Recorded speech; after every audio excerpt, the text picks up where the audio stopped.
अगर आपको लग रहा है कि भाजपा आपकी संख्या से डरती है, अगर आपको लग रहा है कि आरएसएस आपकी संख्या ज्यादा और आपको जीतने देगी, तो नहीं, वो साम दाम दंड भेद की राजनीति करी है। उसे पता है कि किस तरीके से सत्ता में रहना है, उसे पता है बेईमानी करके, ईवीएम का इस्तेमाल करके। और जिन लोगों को ये चीज लग रहा है कि ईवीएम का मसला मेरा क्या करना है, जो पार्टी अभी भी गफलत की नींद में है, जिनको इस चीज का अहंकार है कि अरे हम ईवीएम नहीं ठीक है, क्या सड़कों पे जाएंगे, हमारे पीछे तो इतने लोग हैं, जिन पार्टीज को ये वहम है कि आप संविधान का नाटक करके संविधान की किताबें उठाकर सड़कों पर रैलीज निकालोगे और बोलोगे कि हम संविधान बचाने निकलेंगे और दूसरे का वोट काट के अपनी सरकार बना लेंगे, तो आप सब इस देश की अखंडता को, इस देश को कमजोर कर रहे हो। और चुनाव होगा तो पेपर बैलेट से होगा, और ये चीज याद रखना और घर जाके आपके माँ बाप से पूछना कि जब जब पेपर बैलेट से जब चुनाव हुआ होगा तब तक हमारी सरकारें बनी होंगी, तब तक हमारा राज रहा होगा। और आज ईवीएम से चुनाव आया तो चोरों की सरकार आई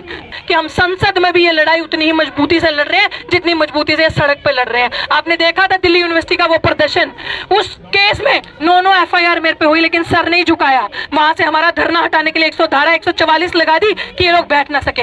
हम लोगों का एक ही काम रह गया कि 85% है हम, आज के सेंसस के हिसाब से हम 92.5% है। कहां पे हम 92.5% कि मरो शर्म करो, सड़क पे आओ, क्योंकि अगर तुम लोग सड़कों पे नहीं आओगे तो हम जैसे युवा का भविष्य जो है वो अंधकार में है। हमारी आने वाली पीढ़ियां बचेंगी नहीं, नस्लें गुलाम पैदा होंगी। ये है हमारे भारत की असलियत, ये है हमारे देश की असलियत। क्योंकि मैं नहीं इस चीज की, आई थिंक प्राचा साहब आपको खुद बताएंगे। इसी चीज के लिए हम लोगों ने ये मुहिम बड़े ईमानदारी से और बड़े दुख से ये छेड़ी है कि अगर हम नहीं लड़ेंगे तो कोई नहीं इसे लड़ेगा। और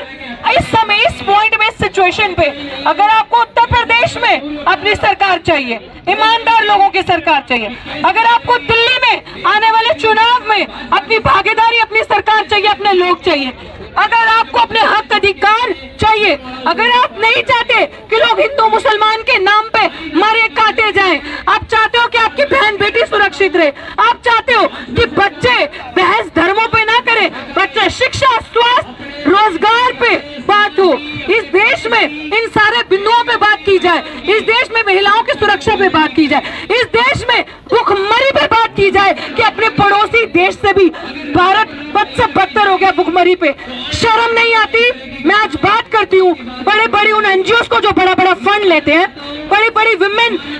महिलाओं की विमेन एम्पावरमेंट की बातें करते हैं, और जब आप सिग्नल पर, रेड लाइट पर गाड़ी लगाते हो तो गरीब की बच्चियां छोटी छोटी वहां भीख मांग रही होती हैं, वहां पे प्रदर्शन करके दिखा रही होती हैं। ये है हमारे भारत की असलियत, ये है हमारे देश की असलियत, क्योंकि सरकार ठगों के और चोरों के हाथ में है।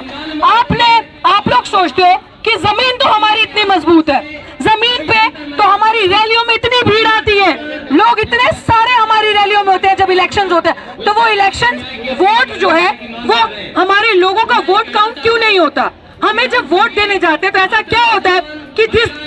जिस जगह का किसान इतना परेशान है, जिस जगह पे सबसे ज्यादा प्रताड़ना हरियाणा, पंजाब जैसी जगह पे सरकार ने इतना बदतर सलूक किया, फिर वहां पे पंजाब में देखो तो भाजपा का वोट काउंट बढ़ जाता है, हरियाणा में देखो तो पूरी सरकार बन जाती है, उत्तर प्रदेश में आपने देखा कि कैसे लीड ले गई। तो ये सारी चीजें सिर्फ और सिर्फ ईवीएम के तहत हो रही है। और जिन लोगों को ये चीज लग रहा है कि ईवीएम का मसला मेरा क्या करना है, जो पार्टी अभी भी गफलत की नींद में है, जिनको इस चीज का अहंकार है कि अरे हम ईवीएम नहीं ठीक है, क्या सड़कों पे जाएंगे, हमारे पीछे तो इतने लोग हैं, जिन पार्टीज को ये वहम है कि आप संविधान का नाटक करके संविधान की किताबें उठाकर सड़कों पर रैलीज निकालोगे और बोलोगे कि हम संविधान बचाने निकलेंगे और दूसरे का वोट काट के अपनी सरकार बना लेंगे, तो आप सब इस देश की अखंडता को, इस देश को कमजोर कर रहे हो। क्योंकि इस चीज से अगर आपको लग रहा है कि भाजपा आपकी संख्या से डरती है, अगर आपको लग रहा है कि आरएसएस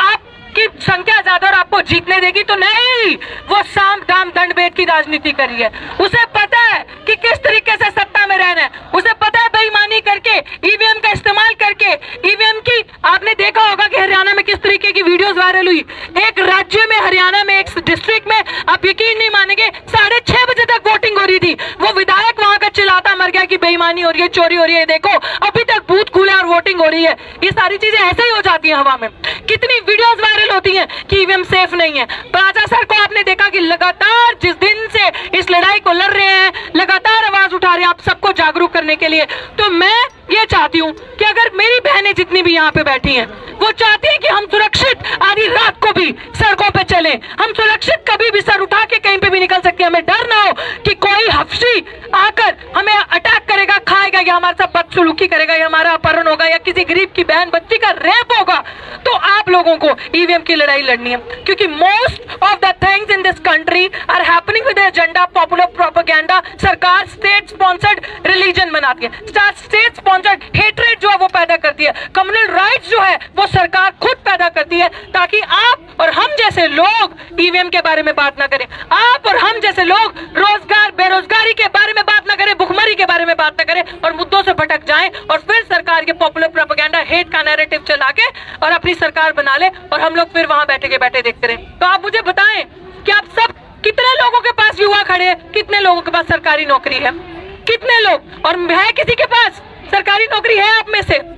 नहीं होगी भाई, हमें पता है, क्योंकि हम जैसे जागरूक लोग इन चीजों को उठाते हैं, इन मुद्दों पे बाहर निकलते हैं। कितने लोग 8-8, 9-9 मुकदमे में झेल रही हूँ, हम लोग अदालतों में जाते हैं, इतनी लंबी लंबी डेट मिलती है आपको इस सिस्टम में रहते हुए, क्योंकि सरकारों का जुडिशरी पे प्रेशर है, पूरा कंट्रोल है भाजपा सरकार का। आपको क्या लगता है कि आपको इस सिस्टम में न्याय मिलेगा? आपको क्या लगता है कि आपको जस्टिस मिलेगा इस सिस्टम में जब तक आप लड़ोगे नहीं? बस हम लोगों का एक ही काम रह गया कि 85% है हम, आज के सेंसस के हिसाब से हम 92.5% है। कहां पे हम 92.5%? सड़कों पे हैं, सरकार हमें बांटती है, वर्गीकरण करके विभाजन किया। हम लोगों को जो हमारा हक है, अधिकार, वो नहीं देना, लेकिन ये बताना कि इसका अधिकार वो खा गया। कितनी 2014 के हिसाब बाद से आपने देखा कि गरीबी, भुखमरी, हेट्रेड, निकम्मापन, जितना युवाओं को भड़काना और उग्र का माहौल बढ़ गया। तो मेरी सबसे यही कहना है कि जितने भी लोग आज अपनी सलाह देकर जाएं, आज अपना बताकर जाएं हमें कि किस तरीके से इस लड़ाई को और मजबूत किया जा सकता है, और हम लोग, कोई भी पार्टी बचेगी नहीं। मैं प्राचा सर, मेरी रिक्वेस्ट है कि हम एक मेमोरेंडम लेके, अगर वो बहुत बड़े लोग हैं पार्टीज वाले, विपक्षी, तो हम उनके पास चलते हैं। अगर उनके अंदर इतना एटीट्यूड और इतनी अकड़ है कि हम लोगों के पास इतना जन अधिकार और इतना वोट है, अगर आप लोगों को शर्म नहीं है कि सड़कों पे आना है, तो हम लोगों का पूरा डेलीगेशन आपके पास आएगा और आपसे रिक्वेस्ट करेगा कि मरो, शर्म करो, सड़क पे आओ। क्योंकि अगर तुम लोग सड़कों पे नहीं आओगे तो हम जैसे युवा का भविष्य जो है वो अंधकार में है, हमारी आने वाली पीढ़ियां बचेंगी नहीं, नस्लें गुलाम पैदा होंगी। आज भी यहाँ एक एक जागरूक बंदा आया अपने हक अधिकार की लड़ाई लड़ने के लिए, और जागरूक लोग ये नहीं देखते कि भीड़ इकट्ठी हो रही है कि नहीं हो रही, ये नहीं देखते कि पड़ोसी जाएगा, वो जाएगा तो मैं जाऊंगा। जिसको अपना घर बचाना, भाई आग मेरे घर में लग रही है, जल मेरा देश रहा है, तो मेरे को दर्द होगा तो मुझे इसको संभालना पड़ेगा। तो मेरी आप सबसे विनती है कि हम सारी पार्टी का दरवाजा खटखटाएंगे, चाहे वो विपक्ष की आज सबसे बड़ी पार्टी कांग्रेस जो बनी है, उसके बाद जितनी भी पार्टीज हैं, बहुजन समाज पार्टी जो देश की इतनी बड़ी पार्टी, उनके पास जाएंगे। उसके बाद जितनी भी और पार्टीज हैं रीजनल लेवल पे, सबके पास जाया जाएगा और उनको बोला जाएगा इस मुहिम में आओ, सड़कों पे निकलो, साथ दो और इस सरकार का तख्ता पलट करो और उन 92% लोगों की सरकार बनाओ, उन अम्बेडकरवादियों की सरकार बनाओ जिन्होंने इस देश को आजाद करने के लिए कुर्बानियां दी हैं, जिनके दादा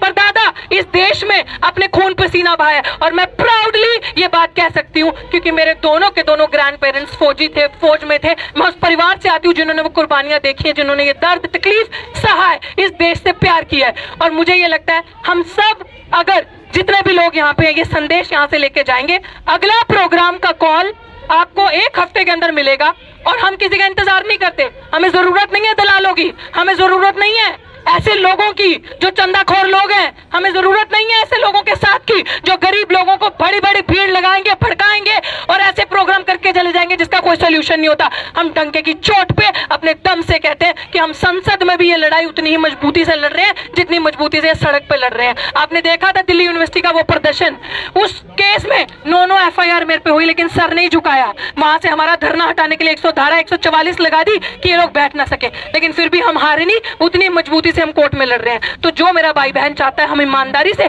मजबूती से, भाजपा से जो लोग दुखी हैं लड़े, उन सबको सड़क पे आना होगा और अगली बारी भारी संख्या में हम लोग आपको यहाँ पे मिलेंगे। मैं फिर थोड़ी देर में, अभी औरों को सुन के थोड़ी देर में फिर आपके बीच में आऊंगी। और मैं बहुत बहुत शुक्रिया अदा करती हूँ कि मिशन सेफ कॉन्स्टिट्यूशन ने ये इनिशिएटिव लिया और इस लड़ाई को पूरी मजबूती से हम लोग लड़ेंगे जब तक ईवीएम पूरा खात्मा नहीं कर देते। और चुनाव होगा तो पेपर बैलेट से होगा, और ये चीज याद रखना और घर जाके आपके माँ बाप से पूछना कि जब जब पेपर बैलेट से जब चुनाव हुआ होगा तब तक हमारी सरकारें बनी होगी, तब तक हमारा राज रहा होगा। और आज ईवीएम से चुनाव आया तो चोरों की सरकार आई। शुक्रिया साथियों। जय भीम, जय भारत, जय संविधान।